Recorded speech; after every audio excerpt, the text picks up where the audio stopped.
Salut à tous et bienvenue sur RCF1. Dans cette vidéo, on va regarder ensemble la nouvelle Pro Racing FGX 2018 Evo. Donc l'évolution du châssis FGX qui était sorti maintenant il y a de là quelques années, je crois, c'était 2013, 2014, quelque chose comme ça. Donc cette version Evo apporte quelques modifications par rapport à cette ancienne version FGX. Il n'y a pas de grande nouveauté, mais des petites modifications qui font que le kit devient plus facilement exploitable pour nos circuits et puis un petit peu pour le loisir. On verra ça ensemble. Donc on va regarder ensemble le montage du kit, un petit peu les nouveautés. Et puis je vous parlerai un petit peu après des essais que j'ai pu faire sur piste, notamment sur asphalte et sur moquette. Donc on va regarder déjà ce qu'il y a sous le châssis. Donc juste pour info, donc le kit est livré avec une carreau, des pneus et sans électronique. Bien sûr, c'est un kit à monter. Je crois de tête il y a trois couleurs de carreaux pré-peintes. Donc là c'est la version rouge. Il y a une bleue, une verte il me semble. Et puis il y a une version Lexan transparent. Donc si vous voulez faire vos propres carreaux, vos propres couleurs. Donc elles sont déjà prédécoupées, hein, juste à poser la carreau sur le châssis, c'est pas mal. Et puis à mettre les autocollants. On va parler vite fait des pneus qui sont livrés dans le kit. Donc les pneus, ce sont des Ride. Ça ressemble beaucoup aux Ride R1 qu'on avait l'habitude d'utiliser sur nos dixièmes, qui était sorti je crois en 2015. Hein, donc on retrouve un petit peu le même grip que les R1 avec un petit peu plus d'avant. J'ai l'impression qu'ils ont bossé un petit peu sur le caoutchouc et puis on n'a plus ce problème de décollage. Alors est-ce que c'est dû à la puissance de la voiture ou au poids de la voiture, puisqu'elle emporte un petit peu moins de performance. En tout cas, on n'a pas de soucis et on a vraiment un bon grip. On en parle un petit peu après les essais. On a vraiment un bon grip, que ce soit sur moquette ou sur asphalte. On a de quoi rouler directement avec les pneus du kit, ce qui est plutôt bien. Donc les nouveautés de cette version Evo, donc elles sautent un petit peu aux yeux. Donc ça va être ces deux amortisseurs avant et arrière, ces deux paires d'amortisseurs avant et arrière. Donc on va trouver à l'avant donc des basculeurs avec des amortisseurs à friction, donc dans lesquels on mettra de la graisse et puis des ressorts, donc avec un petit rebond comme ça. On pourra régler la hauteur de caisse en mettant des cales derrière les ressorts. On pourra également régler les butées avec une vis qu'on pourra visser à l'intérieur ici. Et puis à l'arrière, donc pareil, basculeur également. Et puis donc comme vous le savez peut-être, cette version FGX, sa principale originalité, c'est d'avoir une suspension indépendante à l'arrière. Donc on a ici, vous voyez travailler, deux amortisseurs big bore avec des renvois vers des basculeurs, et puis un diff central. Donc ce qui donne vraiment une super motricité. On en parle pour les essais, mais c'est le gros point positif de cette FGX, c'est ce train arrière qui marche vraiment bien. Donc les principales nouveautés, c'est ça. On a également des renforts en fait je ne sais pas si on va les voir. Voilà, on va les voir ici. On a ces renforts ici alors c'est pas du carbone, hein, c'est du FRP, donc c'est du plastique renforcé carbone. Sur les triangles inférieurs et supérieurs, et également une lame sous les ronds avant qui avait tendance un petit peu à s'affaisser et à frotter par terre. donc ça rigidifie un petit peu le tout. Puis ça résout surtout le problème des triangles supérieurs qui avait tendance à casser sur les chocs, qui sont quand même des triangles qui sont assez fins. Mais on le verra, bon, il y a d'autres, ça amène d'autres difficultés, mais on en reparlera un petit peu plus tard. En ce qui concerne le montage, donc c'est quand même un kit, c'est un kit d'entrée de gamme, donc on peut trouver pardon, autour de 110-115 euros, je pense, tout compris, donc c'est vraiment top au niveau tarif, ils sont imbattables. Le petit défaut, c'est que on ne sait pas trop en fait à qui s'adresse ce kit, puisque c'est un kit sur lequel il y a beaucoup de pièces. C'est pas un kit pour les débutants. Hein, tout est à monter en suivant la notice. C'est quand même assez velu à monter. Il y a beaucoup de plastique, d'inserts, de visseries. Hein, on a un renvoi aussi avec double direction. Donc voilà, c'est à savoir hein, quand vous voulez prendre ce kit. C'est vrai qu'il n'est pas cher, mais vous allez passer du temps à le monter. Alors c'est hyper intéressant à monter, puisqu'il y a les basculeurs, il y a les renvois de direction, les renvois de suspension, il y a vraiment tout ce qu'il faut. On s'approche vraiment d'une F1, c'est vraiment l'esprit de la F1 à l'échelle 1, quoi. On retrouve un petit peu ça. Mais bon, ça donne pas mal ça demande pas mal de boulot. Prenez aussi compte sur les plastiques, juste un petit point sur les plastiques 3 Racing, c'est des plastiques qui sont assez durs à visser. Hein, donc prenez des bons outils, parce que vous allez voir, vous allez travailler pas mal au niveau du tournevis. Donc n'hésitez pas à prendre des bons outils, évitez les visseux, ce genre de trucs, hein, vous pouvez avoir des surprises, à foirer des têtes de vis, parce que les têtes de vis, la visserie, c'est pas de la visserie de haute qualité, hein, c'est vraiment de l'acier basique. Donc faites attention, prenez des clés avec des embouts qui sont de bonne facture, vous éviterez des soucis.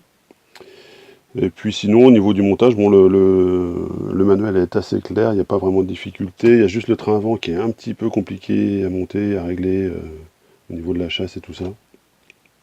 Bon, une fois qu'on l'a monté une fois, on comprend un petit peu le système. Et puis ça va ensuite beaucoup plus facilement. Voilà, l'installation de l'électronique, pareil, c'est un peu compliqué, puisqu'en fait, vous voyez, je vais essayer de vous montrer. Hop. L'électronique, en fait, est montée, pardon si je fais tout bouger, sur une petite plaque qui est sur le côté du châssis, vous voyez, qui est fixé avec un petit plot comme ça. Et puis donc le tout est amovible, donc vous le montez, vous clipsez le plot. Donc c'est vraiment pour faciliter l'entrée de la queue ici. Hein. Donc voilà, donc ce qui est pas mal du coup, c'est que vous pouvez rouler avec des accus, des shorties ou des sticks complets, hein, suivant comment vous mettrez, vous installez la route électronique. De l'autre côté, hop, on va voir l'installation du cerveau, donc lui ça fait sur le côté avec un renvoi de direction, et puis une grande barre en fait qui passe ici en dessous. Voilà, donc ce qui impose quand même avoir des accus qui sont pas trop hauts, hein, puisque la barre viendra au-dessus de l'accu ici, avec sa biellette là. Moi j'ai mis comment s'appelle, le récepteur ici, dans la notice il conseille de le mettre derrière le cerveau ici. Et puis à l'intérieur on va retrouver, hop, je vais vous montrer, on va retrouver en fait 3 points de fixation possibles, hein, pour bloquer la queue. Donc on pourra mettre soit un shorty ici, soit un stick sur le long. Donc c'est pas mal, on a plusieurs options en montage, ça permet de tester sous ça. La grande nouveauté donc de ce kit, c'est le bâtimoteur, hein, donc qui est en fait le kit est rallongé de 10 mm sur l'empattement. Donc, ce qui permet en fait d'avoir un moteur qui est plus en arrière, et puis du coup on va pouvoir monter des gros pignons, puisque c'était le souci en fait de la version FGX. Il y avait un kit low gear qui existait, Agear pardon, qui existait, mais qui ne permettait pas d'avoir des ratios suffisants pour monter des 21.5.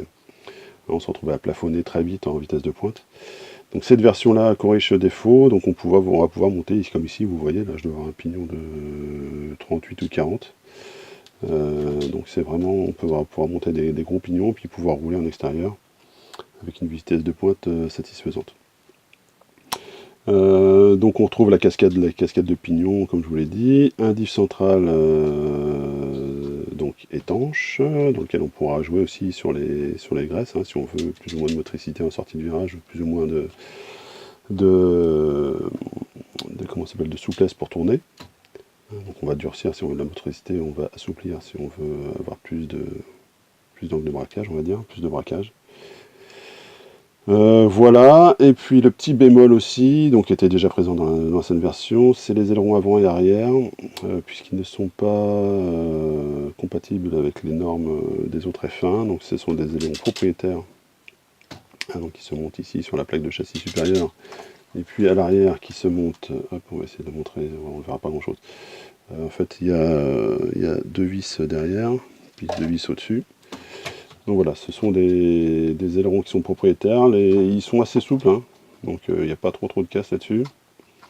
Le principal défaut, en fait, ça va être sur le montage du point avant, puisque quand on prendra des chocs, et bien, effectivement, ça va être la platine supérieure qui va prendre. On en reparlera un petit peu dans le retour d'essai. Et puis l'autre spécificité donc de ce kit, c'est les hexagones de roue, puisque en fait à l'avant comme à l'arrière on a des hexagones de 12, donc qui pareil, ce ne sont pas des standards F1 qu'on a l'habitude d'avoir. Hein, on se retrouve plus sur des standards de touring. Donc ces jantes sont vraiment faites pour cette voiture et uniquement cette voiture.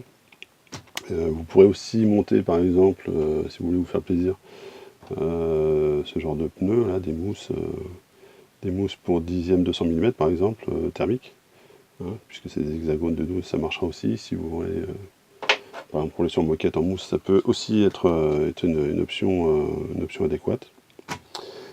Donc voilà, vous avez quand même pas mal de trucs de nouveau dans cette version.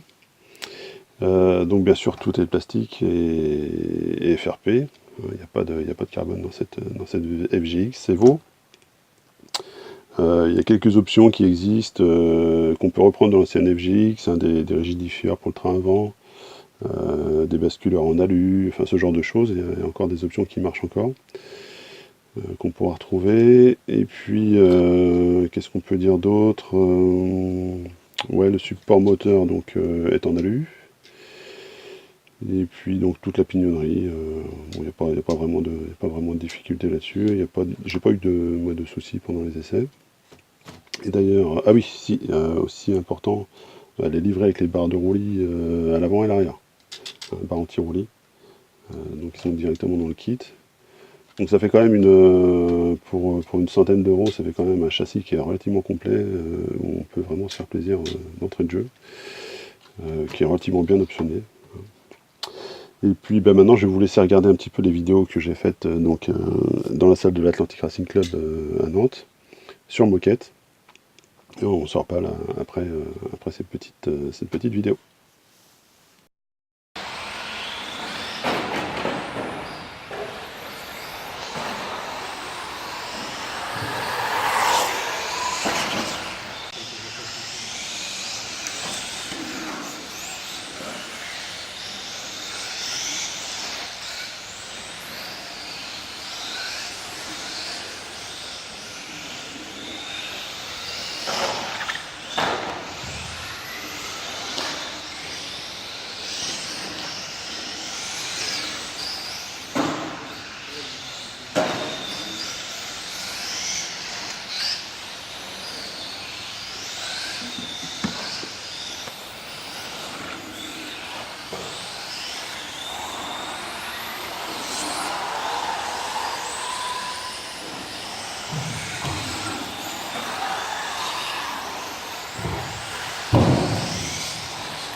Donc voilà ce que ça donne. Comme vous avez pu le voir, donc c'est pas un châssis qui va permettre de rivaliser avec les châssis de compétition du marché, hein. Forcément, à ce positionnement tarifaire, on ne s'attendait pas à avoir un truc ultra performant. Néanmoins, c'est un châssis qui est super sain. Moi, j'étais vraiment bluffé par le pilotage de cette voiture. Je m'attendais à avoir quelque chose d'un peu bizarre, hein, notamment avec le flex du plastique et tout ça. Et puis, en fait, le train arrière stabilise vraiment la voiture, permet de rouler. Les pneus, ils sont pour beaucoup, hein. Les pneus qui sont fournis en kit, ils marchent vraiment bien, que ce soit en extérieur, puisque c'est, je pense, des dérivés des R1 qu'on avait à l'époque sur les F1 dixièmes. Ils marchent vraiment bien, et même sur moquette. Alors ça manque un peu de train avant sur moquette, hein, c'est un petit peu feignant de l'avance, un petit peu sous verra. Mais bon, du coup, ça permet d'avoir une voiture qui est facile à conduire et facile à amener. Un peu moins performante, forcément, mais qui est facile, hein. Il n'y a pas vraiment de piège, elle est assez saine à piloter. Pour peu qu'on prenne le temps de la régler aussi, hein. Moi, le réglage du kit, on se retrouve à avoir... Enfin, quand on monte la voiture, on regarde un petit peu, on se retrouve à avoir une voiture qui est quasiment 1 cm de hauteur de caisse, ce genre de choses. Donc il va falloir régler la hauteur de caisse, régler les carrossages avec les biellettes par exemple, tout ça. Donc on a 2 cales aussi de pincement à l'arrière, qui nous permettent aussi de motricer. Donc là je suis sur la cale à 3 degrés, je crois qu'on a une cale à 2 degrés, qui donne un peu moins de passement, donc un peu plus de vitesse de pointe si vous roulez en extérieur. Ça peut être intéressant. Et puis qu'est-ce qu'on peut dire, donc au niveau performance, bon, on est quand même en extérieur à 2 secondes de ce qui se fait à peu près sur les meilleurs châssis du marché en F1. Donc c'est 10% de perf à peu près au moins autour. Sur moquette, l'écart se réduit un petit peu, on est à 1 seconde à peu près. Voilà, donc c'est principalement dû au poids de la voiture, hein, parce que la voiture fait toute montée plus de 1300 grammes. Donc 1,3 kg comparé aux 1050 grammes des autres châssis, du moins point réglementaire 1050 grammes. Donc ça fait quand même un gros déficit de poids. Un petit embonpoint, donc qui avec le 21.5 ça se sent quand même un petit peu, hein, sur la vitesse de pointe et sur les relances. Quand même on a, malgré que ce soit un Trinity, on a quand même une voiture qui est plus lente à partir, voilà, qui a un peu moins de pointe. Et encore la pointe c'est pas trop gênant, c'est vraiment une fois qu'elle est lancée ça va à peu près, mais c'est vraiment tout ce qui est relance, ça a du mal à partir quand même, c'est vraiment plus long. Pareil dans les enchaînements, du coup avec le poids, c'est pareil, elle va prendre un peu plus de sous-virage, pardon. Et bon, ça sera un peu moins performant. Mais bon, pour un châssis à ce prix-là, un châssis loisir qui est facile à emmener, moi j'étais assez bluffé, hein, par le résultat de ce test. Le seul gros défaut, ça va être vraiment la platine supérieure ici. Puisque je l'ai cassé sur un choc ici, là, elle s'est cassée donc, au point le plus étroit, hein, donc entre les 2 triangles avant là. Ici ça a cassé net, puisque en fait dès qu'on prend un choc en fait sous le train avant, c'est soit le filetage ici, en fait on a une vis ici qui vient dans la platine supérieure. Donc c'est soit le filetage qui s'arrache, soit la platine qui casse. Donc c'est le gros défaut. Le gros avantage, c'est que la platine elle coûte moins de 10 €. Voilà. Donc vous achetez le kit, vous achetez une platine et un aileron à la limite avant en plus, et puis vous êtes tranquille pour quelques roulages. À la limite, prenez quelques pièces d'avance. Moi j'ai pris des triangles, ce genre de choses. J'en ai pas cassé moi pendant le test. On m'avait dit que la FGX était vachement sensible de ces triangles. Je pense que le renfort FRP fait vraiment bien son office. Hein, j'ai pas eu ce genre de cas, j'ai vraiment eu que la platine qui est cassée. Du coup, on est obligé de la changer, et puis le filetage ici qui a gonflé un petit peu. Du coup, j'ai mis une vis un peu plus longue, et puis c'est reparti. Voilà ce qu'on pouvait dire sur ce châssis. Le reste tient plutôt la route jusqu'ici. J'ai pas de cache, j'ai pas de pièces qui bougent, j'ai pas de trucs, et j'ai quelques trucs qui se desserrent de temps en temps. Bon, faut mettre un petit coup de vis à droite à gauche, mais vraiment c'est pas grand chose. Je pense que c'est vraiment un châssis loisir qui est vraiment intéressant pour les gens, mais il faut quand même s'y connaître un petit peu en modélisme. Avoir déjà monté des kits, je pense que c'est quand même plus pratique, hein. Je conseille vraiment pas trop ce kit à un débutant total dans le modélisme. Hein, si vous avez déjà monté des kits, ce sera quand même un plus. Voilà, mais par contre pour se faire plaisir, rouler dans son coin, rouler entre potes avec les mêmes voitures, ça peut être pas mal, quoi. Si vous voulez vous faire un petit challenge à 2-3, ça fait 3 voitures pour moins de 300 euros, franchement, enfin autour de 300 euros, ça peut être l'occasion de se marrer pas mal. Hein, puisque comme je vous dis, les pneus font bien leur office, que ce soit sur toutes les surfaces, que ce soit sur moquette, sur asphalte. Ils marchent bien, ils s'usent pas beaucoup. Hein, les rails ils durent des packs et des packs et des packs. On peut en mettre quand même pas mal. On pourrait même monter une électronique brochette, donc moteur à charbon classique, ça l'enverrait pareil, hein. Je pense que 540 classique à 20 balles, ça pourrait même suffire pour emmener la machine. Donc ouais, ça peut être vraiment, si vous cherchez un prix et puis un plaisir quand même à conduire, c'est vraiment une bonne alternative. Il n'y a pas vraiment de concurrence sur cette gamme de prix sur le marché. La moins chère qu'on va trouver après, ça va être la F104, quoi, les premiers prix de F104, on se retrouve autour des 200 euros. Donc vraiment là, on est super bien placé en prix. Le seul bémol, effectivement, c'est qu'il faut prendre le temps de la monter. Il y a pas mal de boulot. Moi, j'ai passé 2 soirées dessus complètes, hein, donc quasiment 6-7 heures, on va dire, pour monter le tout, alors qu'une F1 classique, je monte ça en moins de 4 heures. On va dire 3 heures, 4 heures, quoi, en prenant son temps. Donc voilà, c'est voilà ce qu'on peut dire un petit peu sur cette FGX. Vraiment, vraiment une bonne surprise. Je ne m'attendais pas à ce que ça soit aussi plaisant à conduire. Et puis, bon, faut toujours comparer, hein, garder l'échelle de valeur du prix. Mais même, je me suis vraiment fait plaisir à la piloter, à la conduire, c'était vraiment agréable. Mis à part les petits soucis comme je vous l'ai dit, de platine supérieure, le reste c'est vraiment super sympa. Et puis elle a un bon look, je trouve, moi, le petit look suspension indépendante, ça lui donne un petit côté vrai F1 ou F2, enfin quelque chose comme ça. Enfin, ça apprend les principes des monoplaces, quoi, c'est top. Elle a gardé d'ailleurs le petit aileron étroit qu'il y avait à l'époque des règlements, je pense que ça doit être 2013 ou 2014, 2013 je pense. Voilà, on trouve, juste pour info, on trouve encore des anciens pneus chez Pit, chez Mitsu. Alors dépêchez-vous parce qu'ils vont pas rester longtemps, Pit va bientôt fermer. Donc on trouve encore des anciens pneus qui marchent aussi sur moquette, chez Pit Mitsu, donc allez-y, allez en chercher. Si vous pouvez, sinon rouler avec cela marche très très bien. Et puis je vous l'ai dit, le gros avantage c'est si vous cassez, le prix des pièces est dérisoire, hein, puisque ce sont des pièces en plastique. En plus chez Tron Racing, ils sont vraiment plutôt dans la basse fourchette au niveau prix.